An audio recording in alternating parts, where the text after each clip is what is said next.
Actually, I started out at Sony. I worked on Mark of Kree. It was a really cool melee game. Had a lot of fun on that. That's where I kind of cut my teeth.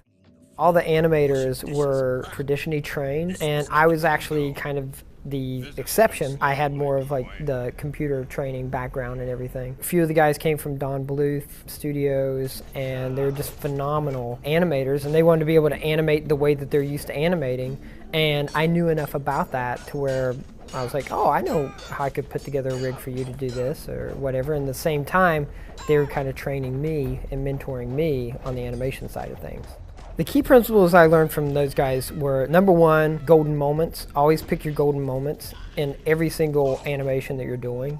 And by golden moment means, all right, this is going to be the pose. This is where everything hits the pinnacle of what this animation is supposed to convey to the person watching it or the person interacting with it. It was also really important when it came to 3D animation, especially game animation, because you're not restricted to one locked off camera. You have to make a pose look cool from every single angle. And so it's really important to pick that one spot and go for it. And then the other thing was just timing and spacing, learning where's the best place to actually apply your poses, what's the correct timing to get the type of impact you want versus spreading it out so that it gives the build-up that you want. I'm only here because you wouldn't last a second without me. I was on Jak and Daxter, Jak 2, and then part of Jak 3. I would model, I would rig, I would actually animate. I was doing everything, kind of keep my finger in mini pies, and I would do everything from actual like marketing pieces to cinematic pieces to in-game animation. I had a studio that I was running of my own in Orlando, Florida, and we went into casual games at the time when the market boomed, and so we just kind of ended up closing our doors. And at the time I was looking around, several really good friends of mine that I used to work with at Naughty Dog were working here at Sucker Punch, and they're like, well, you should come out here and check it out. And I'd interviewed other places, but this was the place that as soon as I came in, and the main thing was as soon as I got to talk to my friends and hear about the studio itself, it was a no-brainer.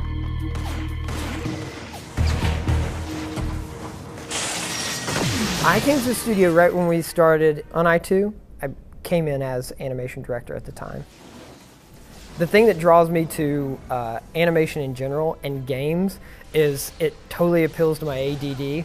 It's like everything's always changing at a moment's notice, where you have to always react to your surroundings and where things are going in the industry. And it's one of those things where the style of animation that they were wanting to inject into Infamous 2 was exactly the type of thing that I was interested in looking into. I was interested in figuring out what's some different tools for the toolbox when it comes to animation. What's some ways where we can utilize mocap but not use it as a crutch. And coming on here, the timing was perfect because it was something where it's like they were completely interested in the same exact thing. Because it's grounded realism that we're trying to portray. We really want to give a strong sense of if an ordinary person got powers, what would they do with them? But at the same time, there's some pretty fantastic stuff that's happening. And so we don't want to completely snub our nose to that sort of thing. So we as animators on our projects, we have to be able to have the range of going through and taking a completely imagined character, figuring out how they would move and how they would fit in a world with realistically moving characters, but then also have some of those realistic moving characters do things that are extraordinary. Yeah, no, so an example of us kind of picking a golden pose and working backwards from there in Infamous 2 was what I consider the signature free-running pose, which is, you know, legs up, arms back like that. And we wanted to hit that pose, and we wanted that to be a very signature thing for Cole. But at the same time, the way that our control schemes work and the way that we want the player to be able to feel like they can deflect at a moment's notice and have like really good control, we had to pick that pose and work backwards from there because everything else around it had to support it. That was one of those moments where that sort of training really helped me out.